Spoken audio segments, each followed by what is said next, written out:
Good morning, everyone. May this morning be bright and full with happiness for the day. Today, without wasting any time, let's this recording be started. Students do face some problem when they start joining this kind of short sentences one after another. বাক্যবিলাকলৈ মন কৰিবা এইটো actually এটা paragraph হয় I wake up early in the morning মই ৰাতিপুৱাতে শুই উঠো তাৰপাছত I brush my teeth মই দাঁত ব্ৰাছ কৰোঁ তাৰপাছত I go for morning walk with my younger sister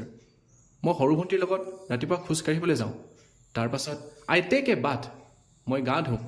অৱশেষত I get ready for school মই স্কুললৈ যাওঁ তো এইটো কেনেকৈ এটা তাৰ পাছত শব্দটো আমি ইংৰাজীত কেনেকৈ ভৰাই ভৰাই গৈ থাকিম সেইটো বস্তু চাম ইয়াত লিখি দিব পৰা I wake up early in the morning মই ৰাতিপুৱাতে শুই উঠো then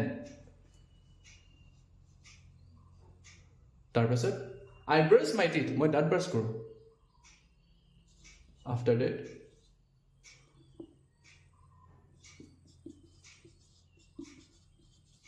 তাৰপাছত I go for morning walk with my younger sister মই সৰু ভণ্টিৰ লগত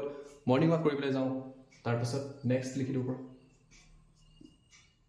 I take a bath তাৰপিছত মই গা ধুওঁ ফাইনেলি অৱশেষত ইয়াত তুমি ফাইনেলি লিখি দিব পৰা ফাইনেলি অৱশেষত